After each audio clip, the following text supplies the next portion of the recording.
My name is Clara Whitfield. I am 30 years old, and Christmas Eve was supposed to be a night of warmth and family.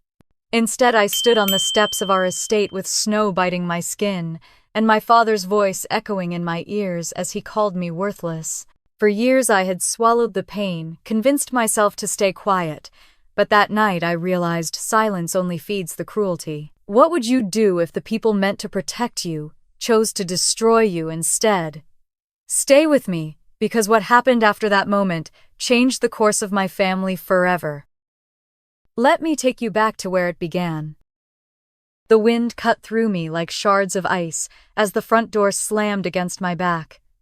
I stumbled down the stone steps of the Whitfield estate, my heels sinking into the snow that had piled up along the walkway. Behind me, the warmth and golden light of the grand foyer spilled out into the cold night, but not for me.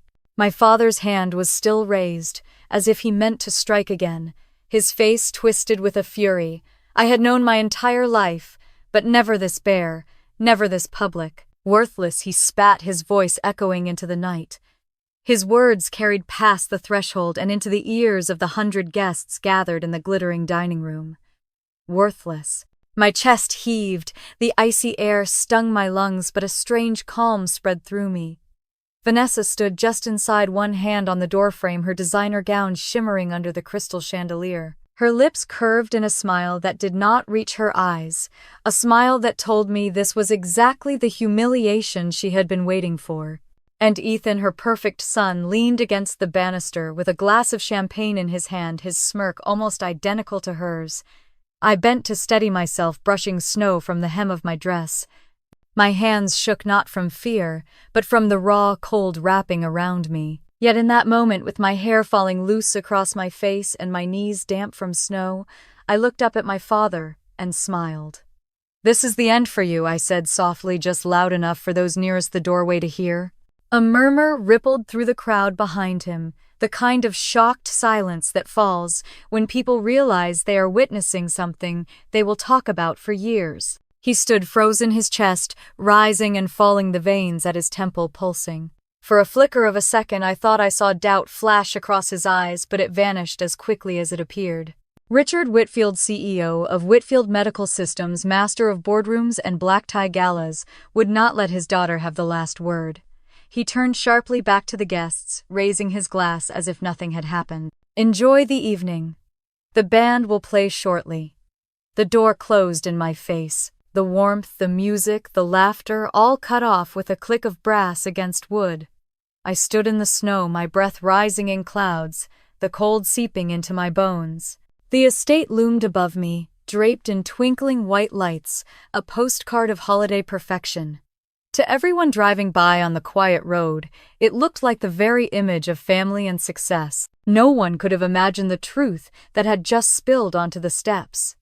I wrapped my arms around myself and glanced at the windows. I could see shadows moving across the ballroom, women in sequined gowns, men in tuxedos, the clink of glasses faint through the heavy glass. Some of the guests stole glances toward the door, their curiosity battling with their fear of crossing my father. None would come out. Not tonight. Not when it might cost them his favor. The cold gnawed at my skin until I could no longer feel my fingertips. I sank onto the edge of the stone fountain, half covered in snow, and closed my eyes. The words still rang in my ears. Worthless. He had said it so many times before behind closed doors when no one could hear. But tonight he chose to make it public. Tonight he wanted the world to know he had no daughter. I opened my eyes again and looked at the house, its windows glowing like a stage set. I thought of my mother of the Christmases, when she would cover every surface with garlands and handmade ornaments. She would insist on inviting the hospital nurses she worked with, the families who had nowhere else to go. There had been warmth, then laughter, the smell of cinnamon rolls baking in the kitchen. She had believed in dignity for everyone. That was long before Vanessa, long before my father's smile became a mask he wore only in front of cameras. A gust of wind carried faint strains of music from inside the orchestra, striking up a holiday tune. I pressed my hand against the cut on my palm, where I had scraped against the stone steps. A thin line of blood mixed with melting snow running red down my wrist. It burned, but the pain felt almost cleansing. I pushed myself to my feet, brushing the snow from my dress once more. My heart no longer pounded with fear or shame. There was only clarity, sharp and unyielding as the cold night air. The image of my father's face, twisted with anger as he hurled me out, etched itself into my memory. I would remember it when the time came. I would remember Vanessa's smirk and Ethan's smirk, the whispers of the guests too afraid to speak up. I turned from the house, my heels crunching against the icy driveway, and walked toward the gates where the security lights cast long shadows across the snow. Each step steadied me, each breath of frozen air fueled the fire rising inside. Tonight was not the end of me, it was the beginning of the end of them. I paused at the edge of the estate grounds and looked back one last time. Through the frosted windows I saw my father raise his glass again, a toast to power and pretense. The guests smiled, some too brightly desperate to pretend they had not seen his daughter cast out into the cold. The lights blurred as snowflakes swirled through the air, catching in my hair and lashes. I pulled my coat tighter around me, though it did little against the freezing night. The sound of laughter carried faintly through the walls, but it no longer stung. Because even as the cold bit into my skin, I knew the warmth inside that house was nothing but illusion. And illusions always break. I stepped out onto the quiet road, the crunch of snow beneath my shoes the only sound. My breath rose in steady clouds, and with each one the weight of years of silence lifted. The night stretched out before me, dark and endless, but I no longer felt small. I walked on, leaving the glittering estate behind, carrying only the memory of my father's words and the promise I had spoken back to him. This is the end for you. And deep down I knew it truly was. Snowflakes clung to my lashes as I kept walking, but in my mind I was no longer in Seattle. I was back in Portland, 12 years old, my small hands tucked into the rough palms of my grandfather George. He was tall, with a gentle stoop that came from decades spent bending over workbenches and hospital beds. He never wore the kind of suits my father favored. He preferred corduroy jackets and wool scarves that smelled faintly of pipe tobacco. To me, he smelled like safety, like home. On Christmas Eve that year, the house had been alive with the hum of family and neighbors. My mother was still with us then, moving through the kitchen in a red apron dusted with flour. My father was already beginning to disappear into late-night calls, but my grandfather never let me feel forgotten. After dinner, he pulled me aside to the den, where the fire crackled low, and from behind the desk he revealed a small box wrapped in plain brown paper. I remember tearing the paper carefully the way he had taught me, never rushing through a gift, as if it were nothing.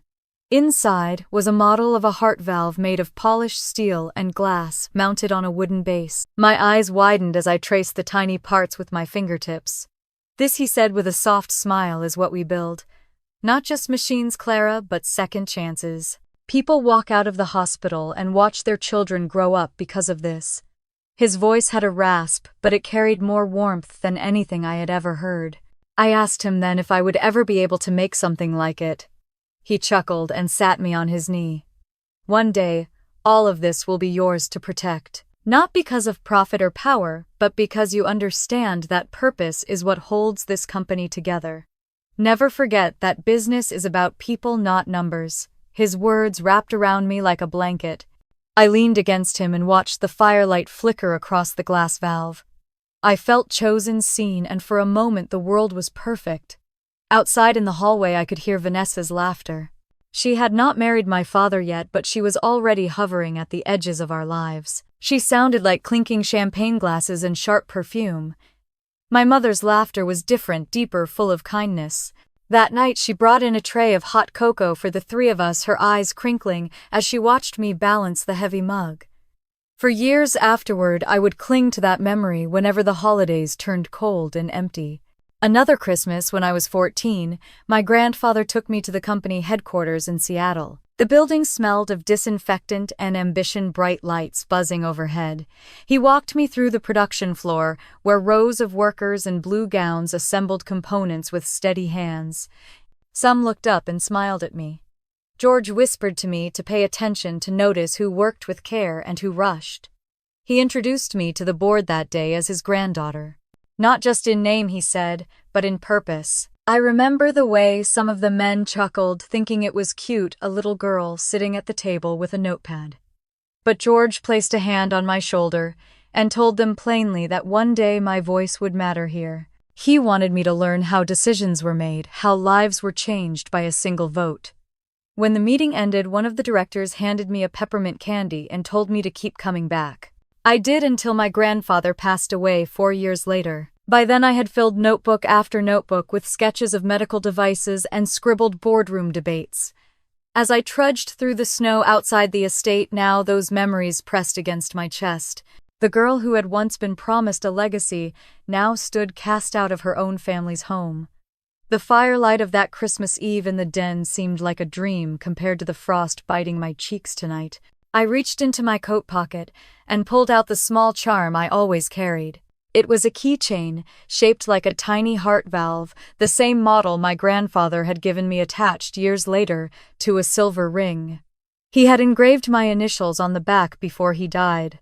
I turned it over in my hands, the metal freezing against my skin, and felt a spark of warmth spread through me. The sound of tires crunching snow pulled me back to the present.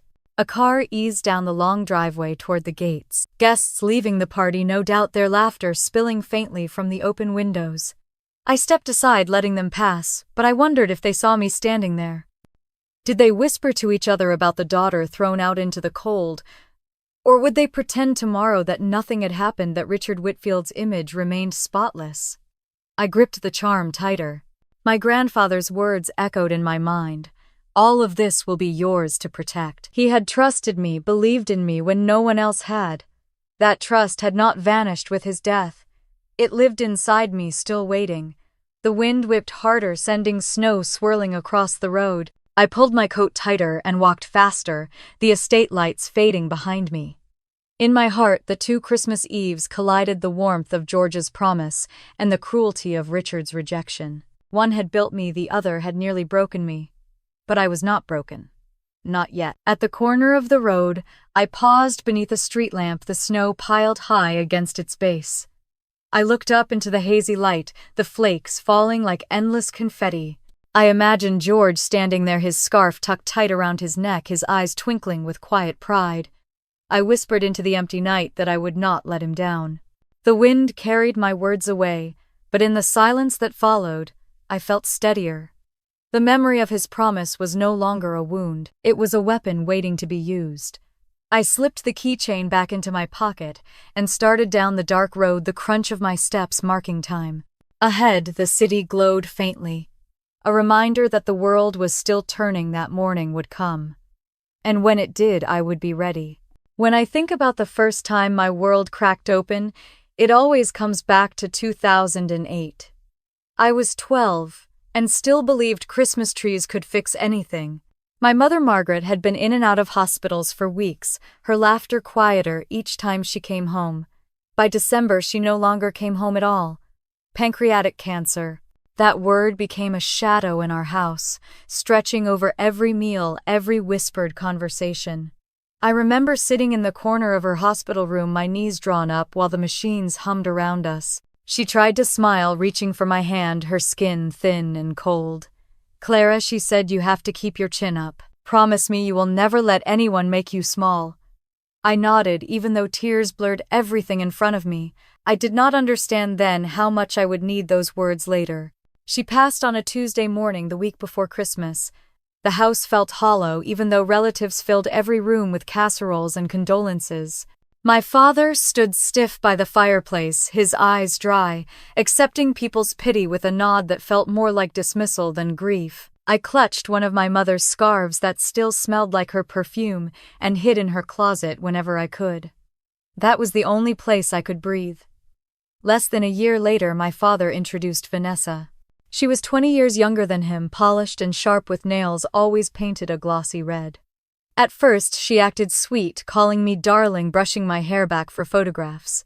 But even then, I felt her grip on my shoulder was just a little too tight. 6 weeks later, they were married in a ceremony that felt like theater. I stood in a pale dress beside them, forced to smile for pictures I never wanted to take. It did not take long for Ethan to appear. Vanessa's son from her first marriage was 17, handsome in a careless way and hungry for attention. Within days of moving into the estate, he was sitting at the head of the breakfast table, cracking jokes with my father as if he had lived there forever. My father beamed at him in a way I had not seen in years. I sat quietly picking at my cereal, wondering when my place at the table had been reassigned. Slowly, the house shifted. Photos of my mother came down from the walls, replaced by portraits of Richard and Vanessa at charity galas. Ethan's basketball trophies lined the hallway shelves. Even the family Christmas card changed. I remember 2010 so clearly. Vanessa had hired a photographer for our holiday portraits. The living room was decorated like a magazine spread tree, trimmed with glass ornaments, a roaring fire in the background. She positioned Richard in the center with Ethan beside him, their suits matching. She slid herself in gracefully on the other side, her hand resting on my father's arm. And me? She directed me to stand near the edge, holding a small prop gift box, my smile stiff. The flash went off. In the final photo, I looked like an afterthought. Ethan shone in the middle, his grin wide, while I hovered in the corner, barely in the frame. That was the moment I understood I had been replaced. At dinner that night, Richard lifted his glass to toast Ethan's early admission to college. He said he was proud to call Ethan his son. My fork froze halfway to my mouth. I looked at him, waiting for some acknowledgement of me, but it never came. Vanessa squeezed Ethan's shoulder, glowing with satisfaction. I excused myself and ran upstairs before anyone noticed the tears sliding down my cheeks. Holidays after that became performances. The estate filled with Vanessa's friends, her laughter ringing through the halls. Ethan told stories at the table, Richard roaring with laughter, while I became quieter, smaller, fading into the wallpaper. When I tried to talk about school, my father waved me off. "Ethan will take care of things here," he said once. "You should be grateful for what you have." I learned to carry my grief in silence. On Christmas mornings, I slipped away to my mother's grave, leaving roses dusted with frost. I whispered to her about my grades, about the books I read, about how lonely the house had become. The ground was always hard and cold, but it was the only place I felt seen. One evening, I overheard Vanessa speaking to my father in the study. She was telling him Ethan had potential, that with guidance, he could be groomed to lead Whitfield Medical one day. My father's chuckle in response still burns in my memory. "Clara will be fine," he said. "She doesn't need the spotlight." That was when I realized it was not just Vanessa pushing me aside. My own father agreed. The next family Christmas portrait was worse. By then, Ethan was 20 tall and confident, seated proudly in the center chair my grandfather once used. Vanessa sat on one side, Richard on the other, both leaning toward him. The photographer asked me to kneel slightly in front, holding the family dog. My smile looked pasted on my hands, gripping the dog's collar like a lifeline. In the final photo, Ethan looked like the rightful heir.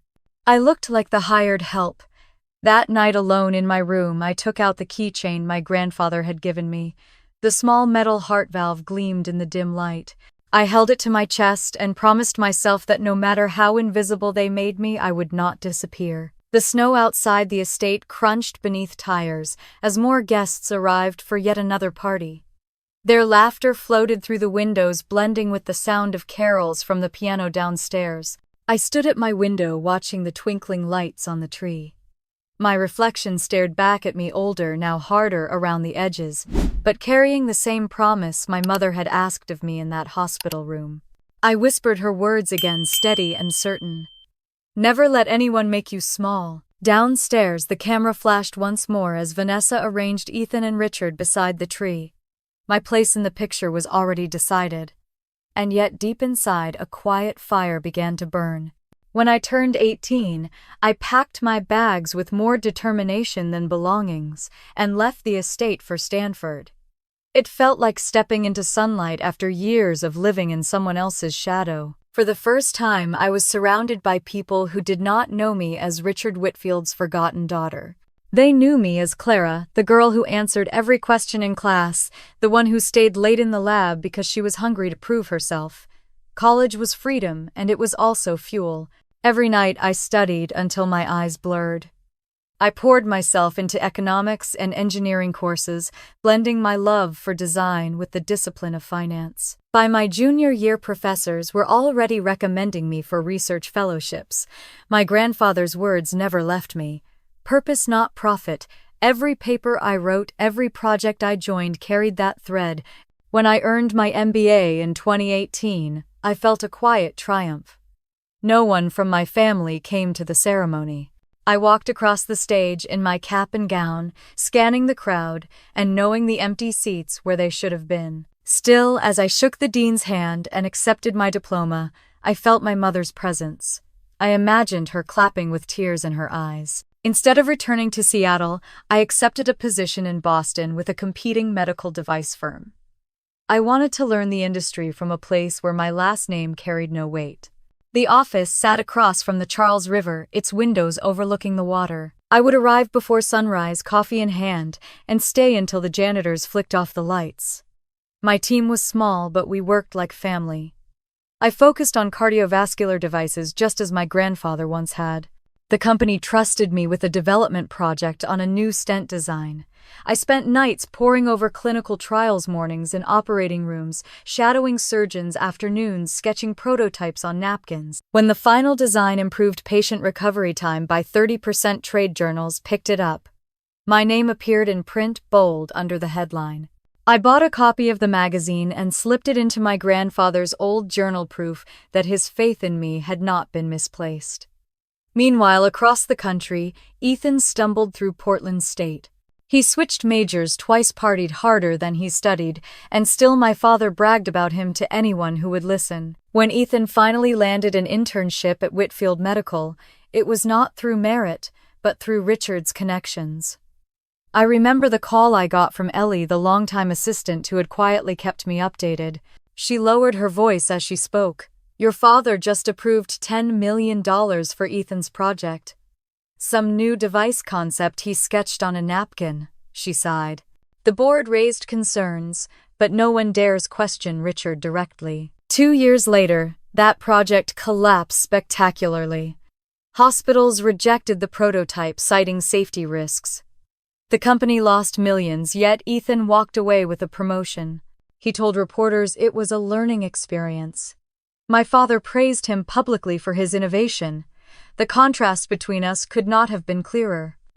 My work in Boston was changing lives, my designs praised by surgeons across the country. Ethan's mistakes were costing the company fortunes, yet Richard held him up as the future of Whitfield Medical. I tried not to let bitterness consume me, but at night, when I looked out over the dark water of the Charles River, I wondered what it would have been like if my father had seen me with the same pride he lavished on Ethan.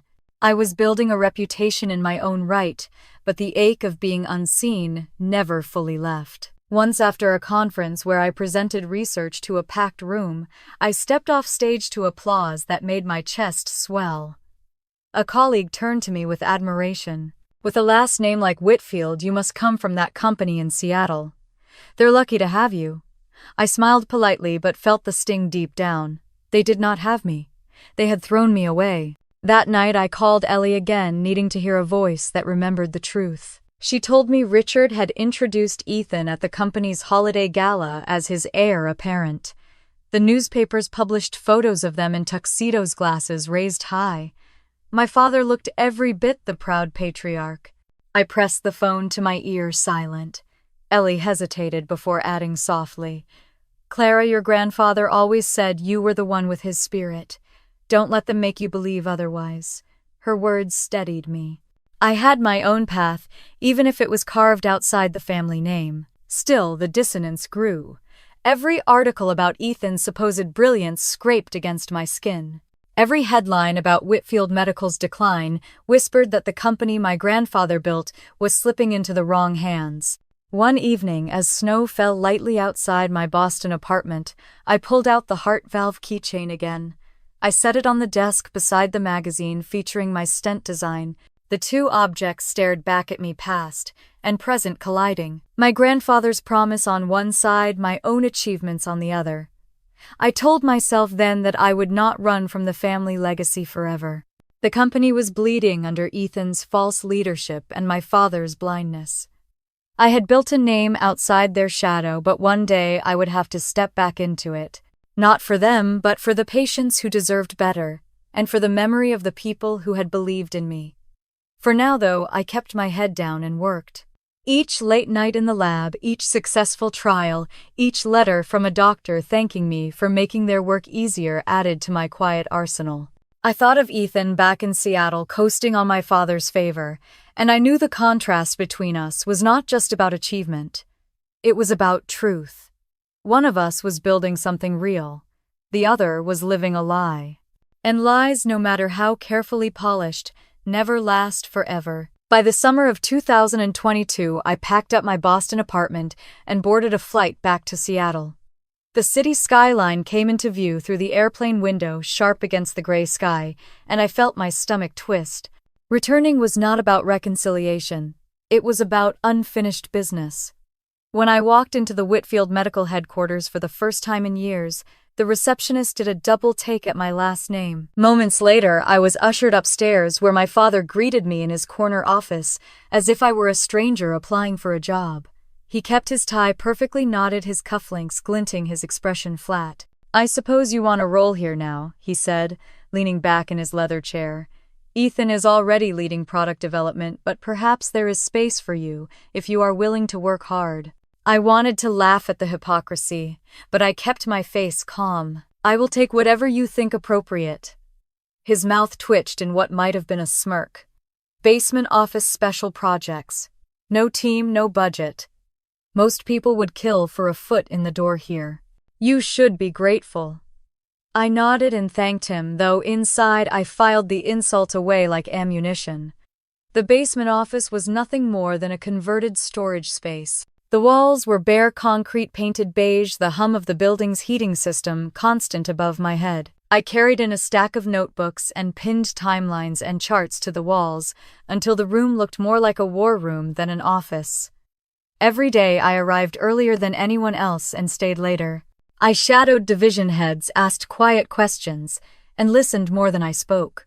To most, I looked like a daughter desperate for her father's approval, eager to finally prove herself. In truth, I was gathering pieces of a puzzle that no one wanted to see. Ellie was still there, older now, her hair streaked with gray, but her eyes sharp as ever.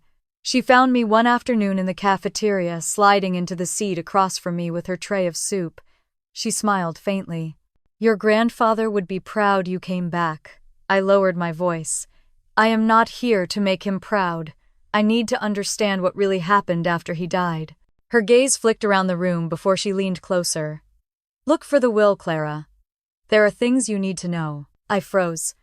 "What do you mean?" She stirred her soup slowly, as if the conversation were casual.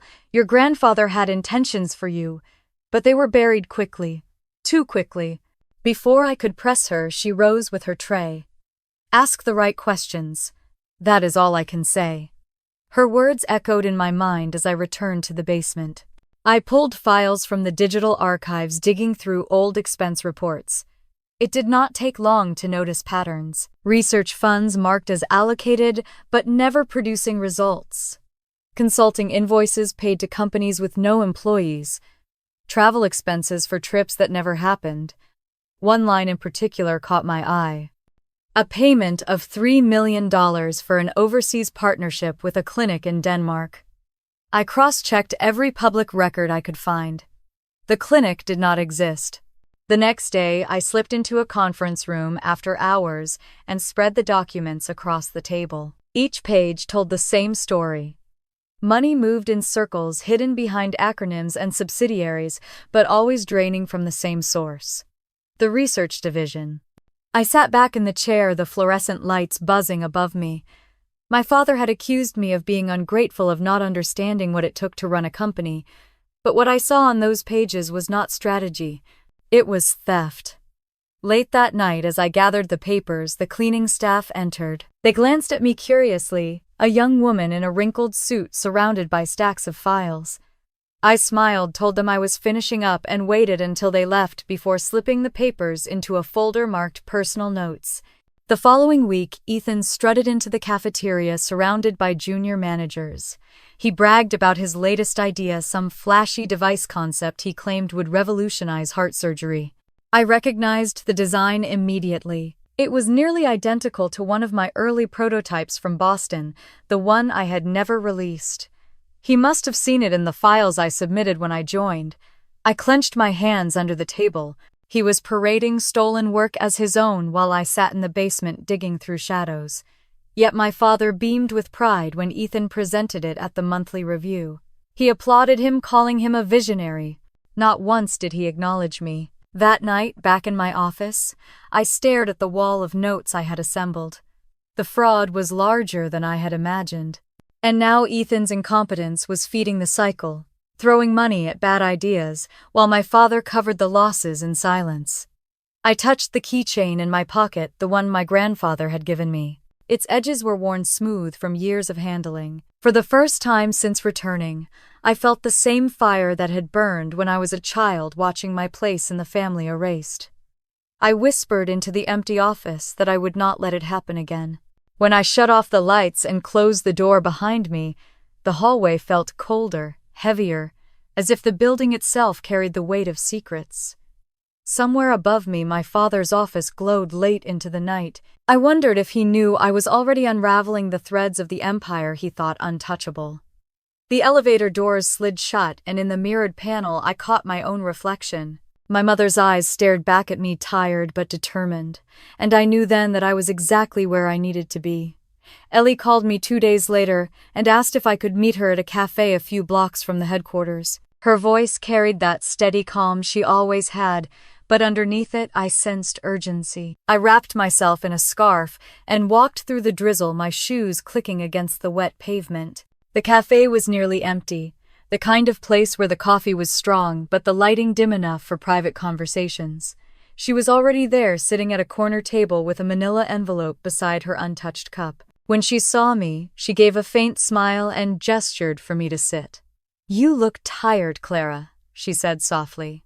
I laughed without humor. "That makes 2 of us." She glanced around, making sure no one was within earshot. "I need you to see something, but you cannot let anyone know where it came from." She pushed the envelope across the table. My pulse quickened as I slid it open. Inside were photocopied pages, some typed, some handwritten. The first page stopped me cold.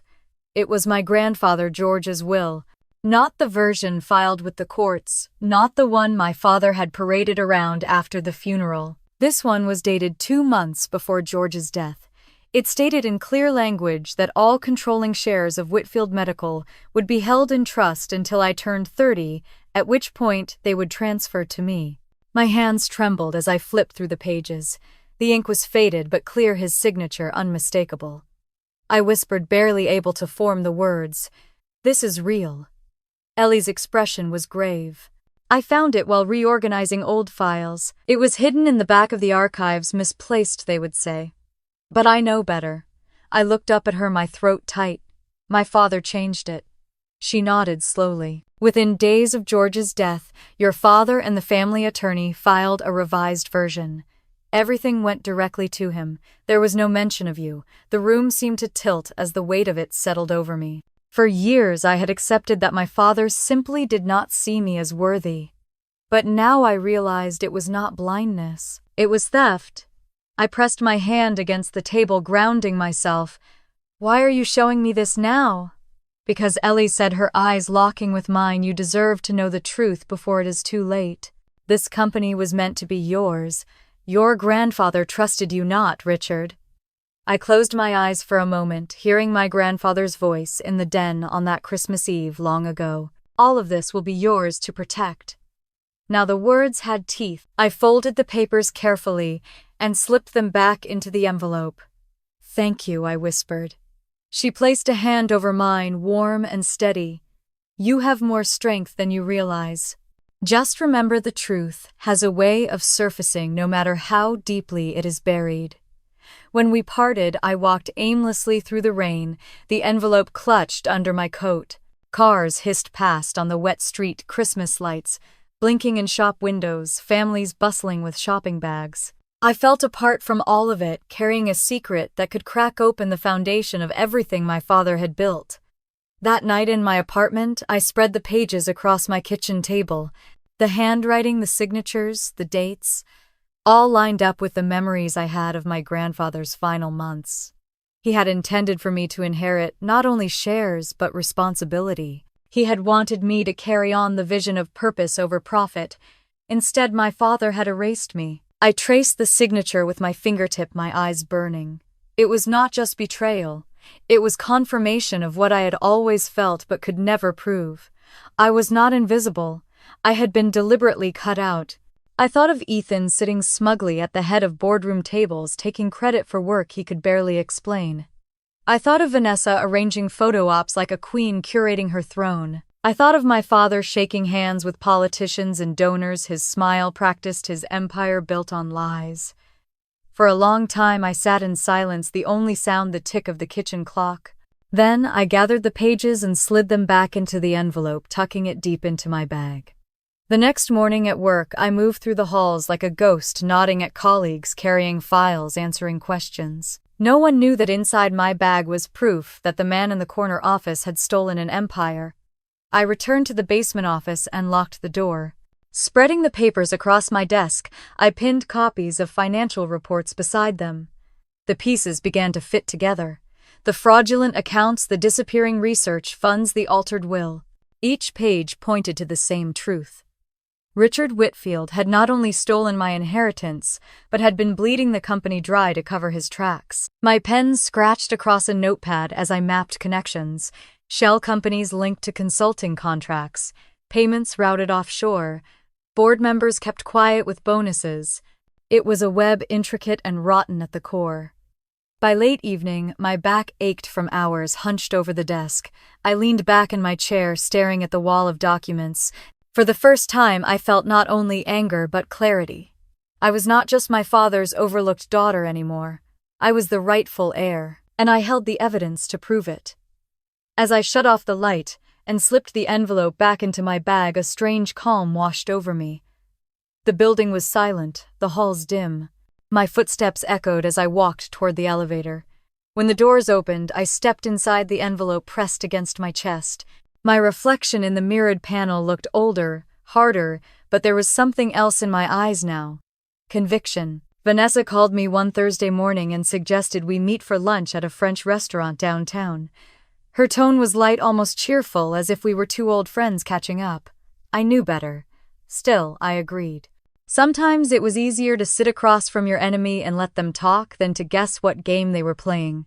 The restaurant was one of those places where the chandeliers sparkled even in daylight and waiters floated between tables in crisp jackets. Vanessa was already seated when I arrived, draped in a cream silk blouse, her hair pulled into a perfect chignon.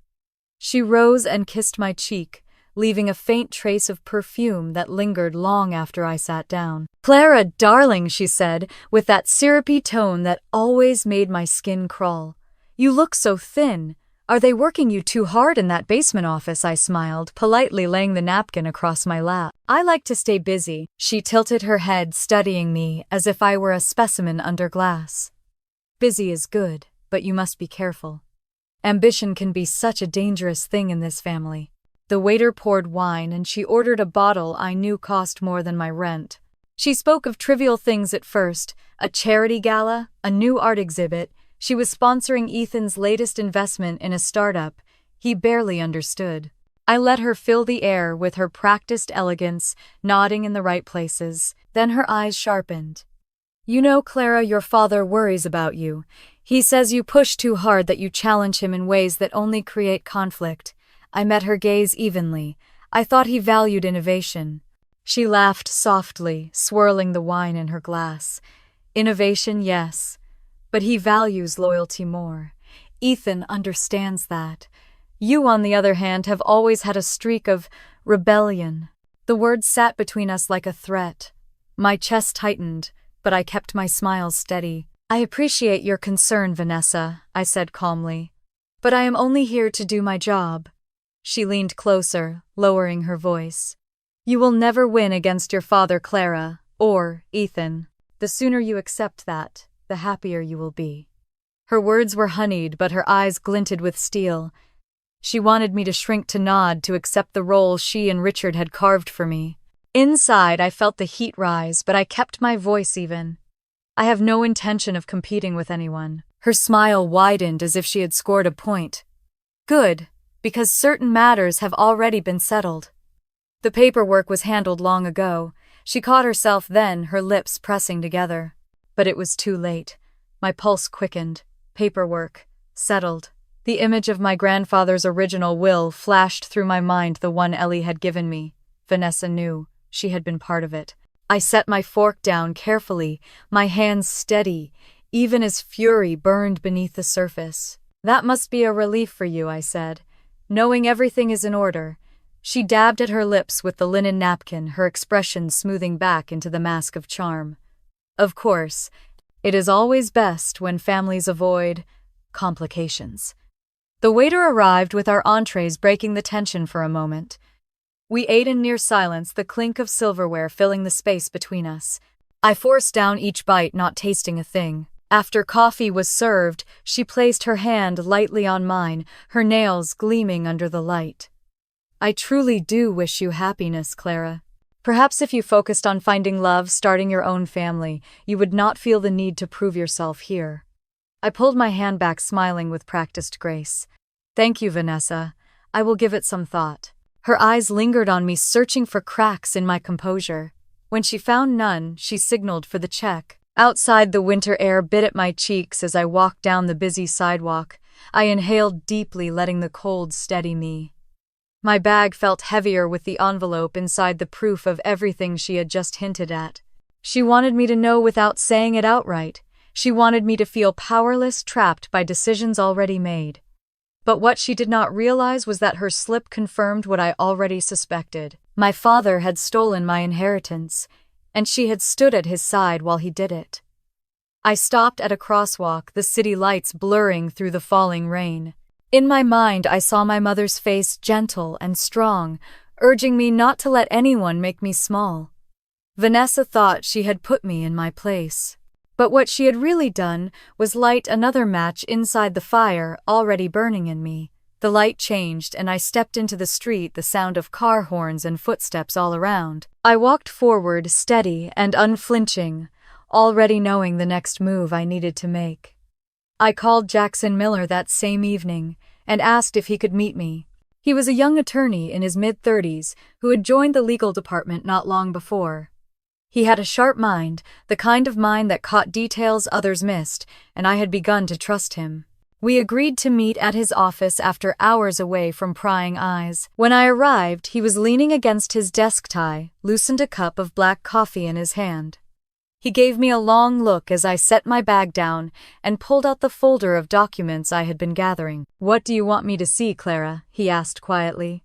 I spread the papers across the desk. These are expense reports from the last 5 years. Most people would not notice, but look at the allocations under charitable contributions. He scanned the pages, his brow furrowing. These were supposed to be grants to children's hospitals, right? Yes. My mother started the Whitfield Foundation in her name before she died. It was meant to fund equipment programs, research for kids who could not afford treatment. Jackson traced his finger down a column of numbers. Instead of hospitals, these payments went to shell corporations. He pulled out his laptop, typing quickly. Within minutes, he had cross-checked the names. 3 of these entities do not exist beyond a mailbox in Delaware. I swallowed hard. Keep going. He clicked again, pulling up another record. And this one, supposedly a clinic in Nevada, is actually an empty office rented by a holding company. I sat back, the air heavy in my lungs. My father had siphoned millions out of my mother's foundation, hiding the theft under the guise of charity. Jackson shook his head. This is serious fraud, Clara. Not just mismanagement. It is criminal. I thought of the photo on my desk at home, my mother smiling beside the first wing of the hospital she had helped fund. She had believed in dignity, in giving children hope during their darkest days. And now the very foundation she had created had been turned into a laundering machine for my father's empire. The rage that built inside me felt like fire in my veins. He desecrated her legacy, I whispered. Jackson looked at me carefully. If this comes out, it will not just bring him down. It will take the entire family name with it. I met his eyes steady. Maybe that is exactly what needs to happen. The following week, I buried myself deeper in the files. Each night alone in my basement office, I pulled financial reports, tax forms, anything I could access without drawing suspicion. The numbers told the story more clearly than words ever could. Year after year, funds meant for children's hospitals had been rerouted. Some years, it was 2 million, others 5, always hidden among legitimate donations. I could not stop picturing the headlines I had read in the past. Whitfield Family of the Year. Richard and Vanessa honored for charitable contributions. Photographs of them smiling with oversized checks, the press lauding their generosity. Behind those smiles, behind those cameras, was theft. The hypocrisy cut deeper than I could bear. I remembered being 14 delivering gifts to sick children with my mother. She insisted we look each child in the eye, that we never treat them like charity cases but as equals. Those moments had taught me compassion, and now that same spirit had been twisted into a facade for greed. One evening, I showed Jackson another set of documents. He leaned back, rubbing his jaw. "Clara, this is enough to start a federal investigation. Are you sure you want to keep digging?" I closed the folder, my voice low but firm. "I am not just sure. I have no choice." In the weeks that followed, I carried on as if nothing had changed. I attended meetings, nodded politely at Ethan's presentations, accepted Richard's dismissals with a smile. Beneath the surface, I was building a case brick by brick. The more I uncovered, the clearer it became that when the truth emerged, the fall would be catastrophic. This was not just a CEO misusing funds. This was a family paraded in magazines, a dynasty praised for its generosity, a household used as an example of American philanthropy. When people learned the truth, they would not see Richard as a shrewd businessman. They would see him as a thief who stole from dying children. One afternoon in the break room, Ethan strutted in with 2 junior associates trailing behind him. He bragged loudly about an article in a local magazine that had just featured him and my father under the headline, "A Family Legacy of Giving." I sipped my coffee silently, feeling bile rise in my throat. The associates clapped him on the back, laughing, unaware of the rot beneath the surface. Ethan caught my eye across the room and smirked. I walked back to my office, shut the door, and pressed my palms to the desk until my knuckles turned white. The contrast was unbearable. Outside, the world saw a family of benevolence. Inside, I held the proof of betrayal. Late that night, I sat across from Jackson again, the city lights glowing through his office window. I laid the newest reports in front of him. His voice was low. "This is going to destroy him." I whispered back, my throat tight but certain. "It should." I gathered the files into my bag, the weight of them pulling on my shoulder. As I stepped into the cold night, the truth pressed against me like armor. The story was bigger than fraud. It was about my mother's memory, about children cheated of hope, about a name that once meant something good and now meant corruption. I knew then that when the day came, the fall of the Whitfields would not just be a scandal, it would be a reckoning. The Whitfield estate glittered with lights for the annual pre-Christmas party, a tradition Richard and Vanessa cherished as much for the headlines as for the company. Cars lined the driveway, valets darted through the cold night air, and the sound of jazz floated out through the tall windows. I had no choice but to attend. To stay invisible, I needed to keep playing the dutiful daughter. Inside, the air smelled of pine and expensive champagne. Guests mingled in sequined gowns and tailored suits, their laughter echoing off marble floors. I drifted between conversations, offering polite smiles, all while scanning the room. Ethan held court near the fireplace glass, already half empty, his cheeks flushed pink. As the night wore on, his voice grew louder. He had always been a reckless drinker, and tonight was no exception. I stayed near the edge of the crowd, listening, as he boasted to a small circle of friends from his college days.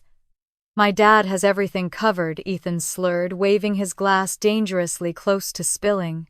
"You think anyone can touch Whitfield Medical? Forget it." He leaned closer to them, his words thick with pride. "He has money tucked away overseas. More than you can imagine." The group laughed nervously, glancing at each other. Ethan pressed on, enjoying the attention. "Shell accounts, dummy companies, all of it. Even if some nosy investigator pokes around, they will never find the real stash."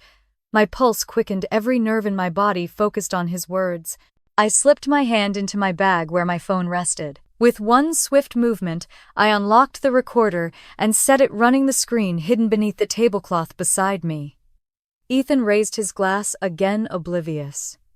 We are untouchable. Dad built the system so tight nobody can ever bring us down. He chuckled, a smug grin spreading across his face. The best part, everyone thinks we are saints.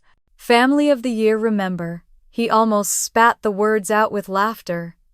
The group chuckled, uneasily shifting in their seats. One of them muttered that he should quiet down, but Ethan only leaned back and smirked. What, you think someone's listening? Who's going to stop us? Clara. My stomach clenched, but I kept my face. Still, my gaze fixed on a nearby wreath as if lost in thought. He had no idea I was standing within arm's reach. No idea every word was sinking into the microphone on my phone. Minutes passed before the conversation shifted. Ethan launched into a story about crashing his car in college and how his father had covered it up. The friends laughed harder, the liquor flowing as the night blurred around them. I quietly pressed stop on my recorder and slipped the phone back into my bag. My hand trembled slightly, not from fear, but from the weight of what I had just captured. For weeks I had been gathering documents, numbers, signatures.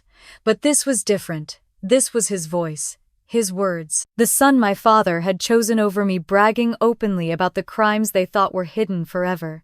Vanessa swept into the circle moments later, placing a hand on Ethan's shoulder. Her smile was wide, but her eyes sharp. Enough stories, darling, she said sweetly. Why don't you check on the guests by the piano? Ethan stumbled off with his friends in tow, grinning like a fool. Vanessa's gaze swept over the group, and for a split second her eyes flicked to me. It was a flash, no more than a second, but I felt the warning in it.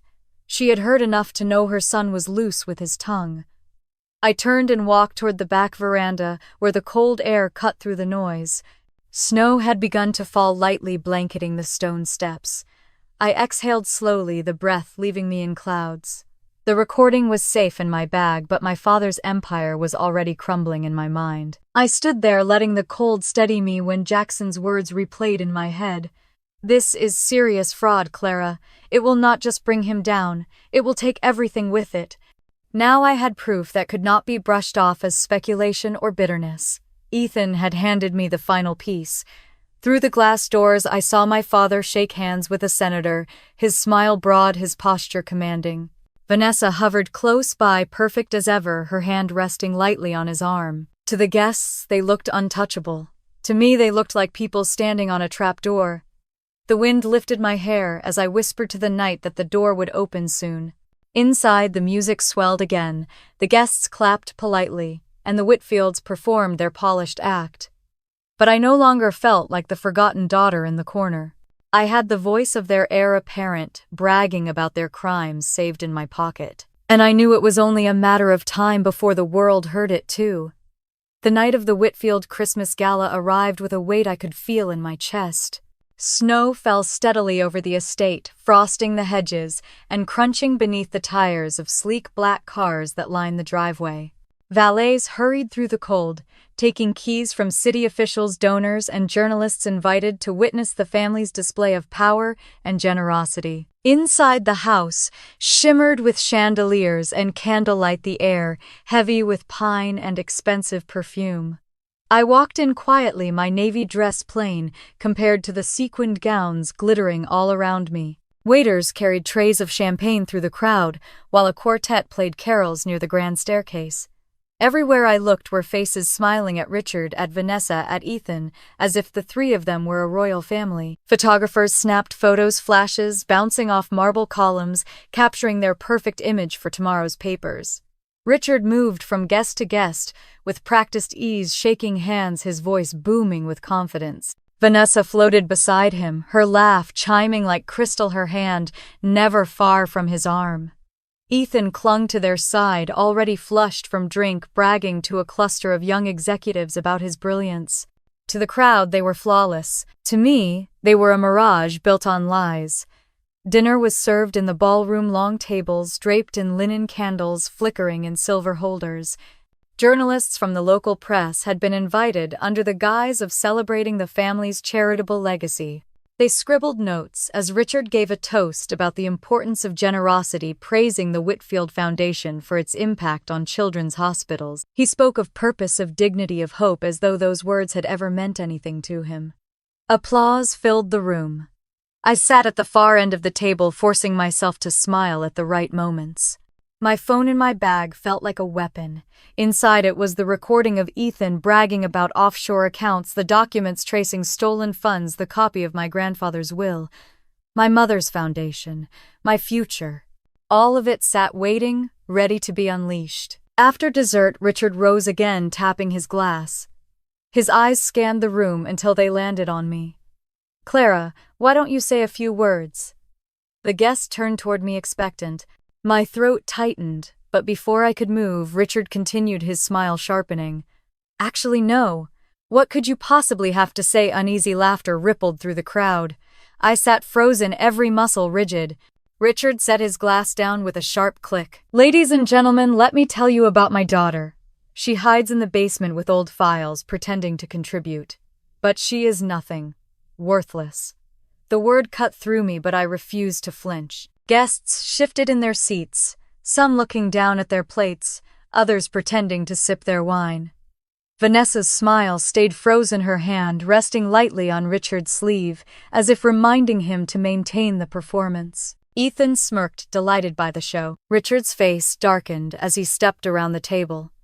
He grabbed my arm, his grip bruising, and dragged me toward the wide front doors. Gasps followed us as he pulled me into the foyer, flung the doors open, and shoved me into the night.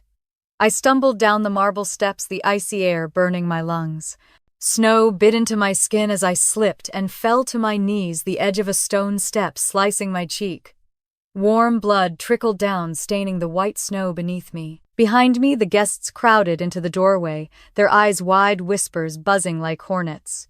I pushed myself up slowly, snow clinging to my dress, the taste of iron on my tongue.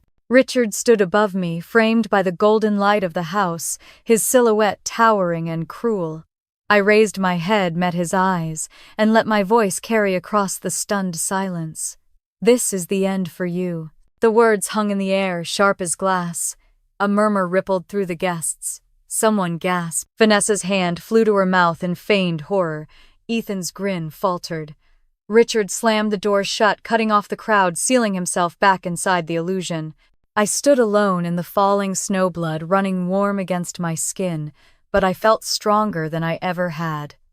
I walked across the frozen lawn, my heels sinking into the drifts, until I reached my car at the edge of the drive.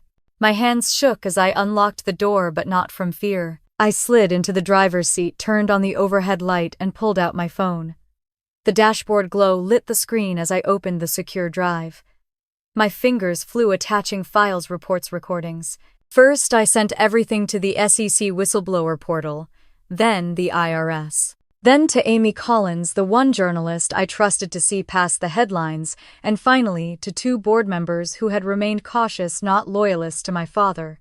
Each time I pressed send, I felt the weight lift. Document after document, every secret they had buried was now in the hands of people who could not be silenced.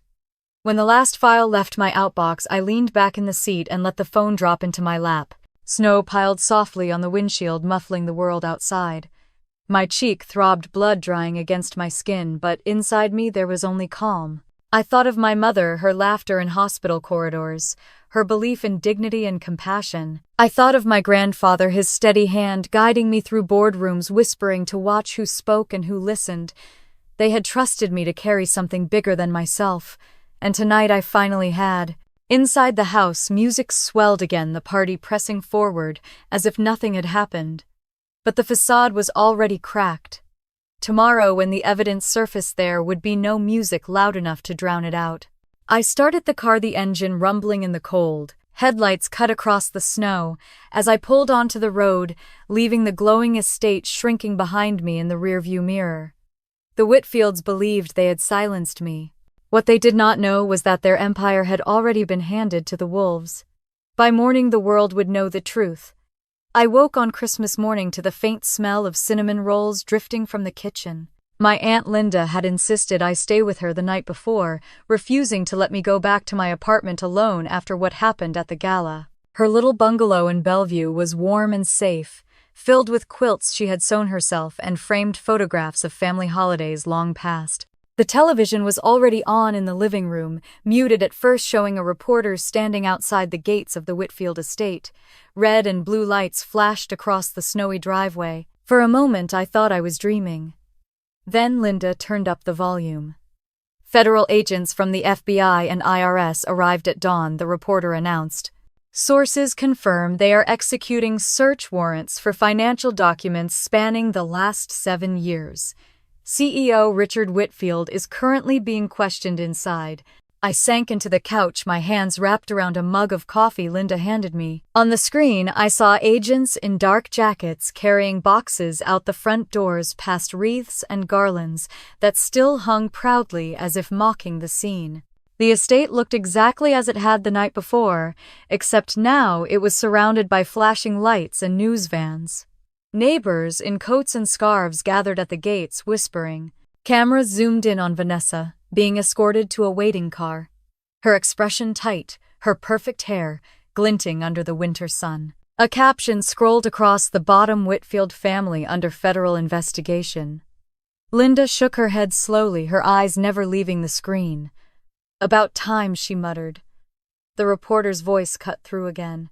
Sources also confirm that Martin Lowe, chief financial officer of Whitfield Medical, has agreed to cooperate with investigators. Court documents suggest he is providing detailed information on offshore accounts and fraudulent transfers. Hearing Martin's name did not surprise me. I had always suspected he was in on it, but seeing him flip so quickly only confirmed how rotten the foundation had been all along. The camera panned again and caught Ethan standing on the porch, his face pale, his body slouched as 2 agents spoke to him. For once there was no smirk, no swagger, just a young man cornered by consequences. I set down my coffee carefully, afraid my trembling hands would spill it. Linda placed her palm over mine.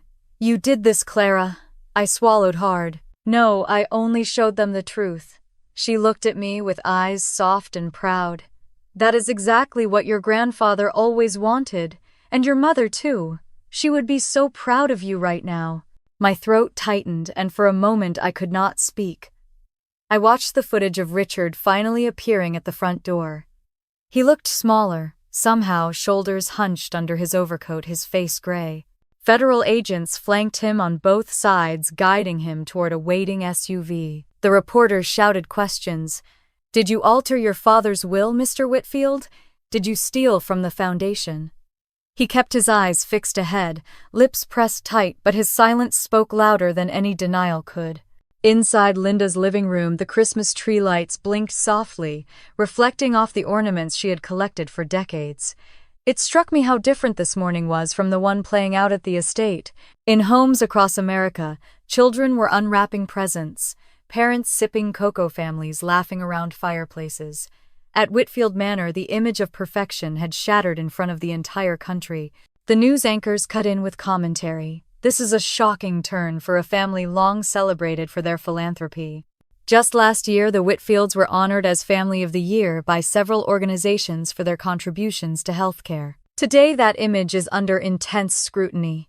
I closed my eyes, remembering the magazine covers, the photographs of Richard shaking hands with politicians, Vanessa at galas in gowns worth more than most people's yearly salary, Ethan posing beside machines he could not explain. The contrast was staggering. Linda squeezed my hand again. Justice takes its time, but it comes. I nodded, blinking back tears I had not expected. For years I had carried anger like armor, but now what I felt most was relief. Not for me, but for my mother. Her foundation had been desecrated, her name exploited, her compassion twisted into a mask for greed. And now at last, the truth was burning through the lies. The coverage shifted to federal buildings downtown, where agents were seen delivering stacks of files. The anchor explained that subpoenas had been issued, that Whitfield Medical's board would hold an emergency session within days. Words like fraud, conspiracy, and racketeering flashed across the ticker at the bottom of the screen. I leaned back into the couch, the quilt Linda had draped over my shoulders, warming me as the weight of it all finally settled. This was only the beginning. Trials, hearings, endless questions would follow, but the first domino had fallen, and nothing my father did could stop the chain now.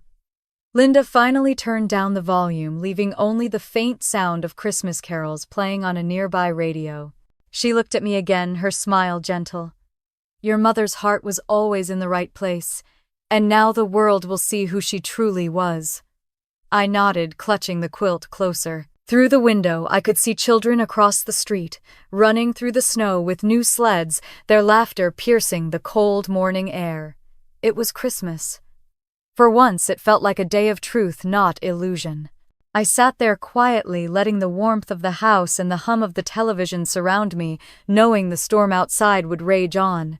And deep down, I finally felt something close to peace. 6 months later, the air in Seattle felt different. The headlines that had once screamed of scandal now spoke of trials hearings and the slow rebuilding of a company nearly destroyed from within.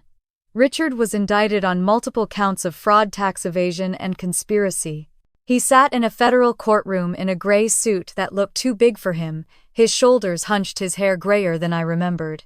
The man who had once towered over me in the foyer of our estate now looked small, like someone stripped of every illusion of power. Martin, the CFO, who had signed off on years of false accounts, had already been taken into custody. His cooperation had shortened his sentence, but it did not erase the damage.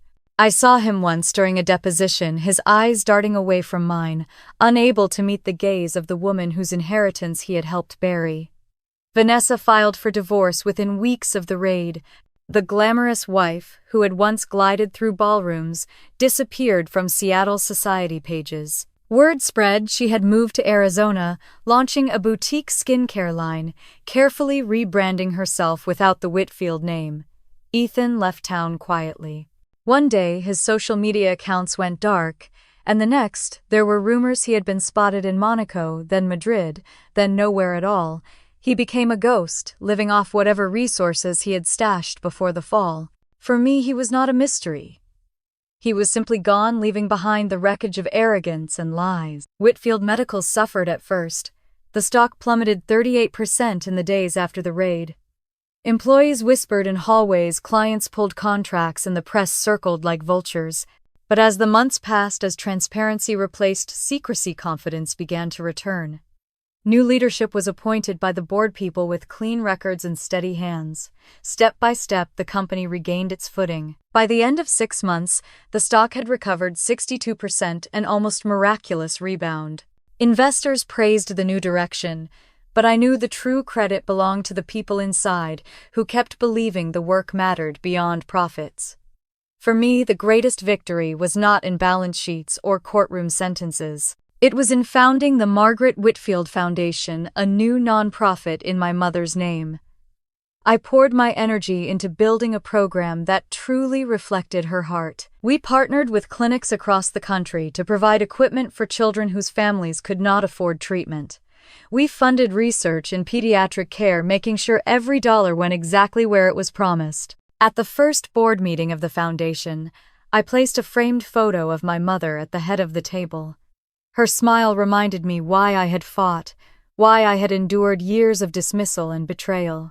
Christmas came again, and for the first time in years, I did not dread it. That December, I stood in a children's hospital in Spokane as we delivered new diagnostic machines bought through the foundation.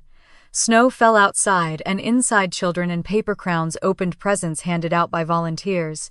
A little girl with a scar across her chest held my hand tightly and whispered, "Thank you."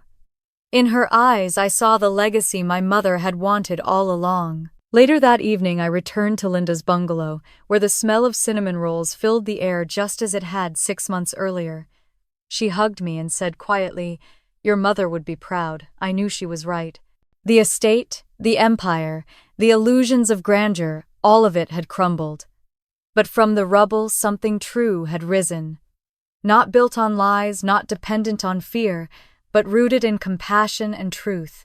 That was the real inheritance my grandfather had meant for me. Looking back, I realized revenge had not been about humiliating my father or exposing my stepmother. It had been about reclaiming dignity, about showing the world that justice matters even when it comes late, about honoring a promise whispered long ago by a man who believed in me when no one else did. And now I want to turn to you. Have you ever faced a moment when you had to stand for truth, even if it meant breaking apart the family or the life you thought you knew? Have you seen how betrayal can sometimes clear the way for something stronger, something real? Share your story in the comments. I would love to know how justice, family, and truth have touched your life. And if this journey spoke to you, stay with me by subscribing, because there are more stories of revenge and redemption waiting to be told. This was mine, and at last, it has brought me peace.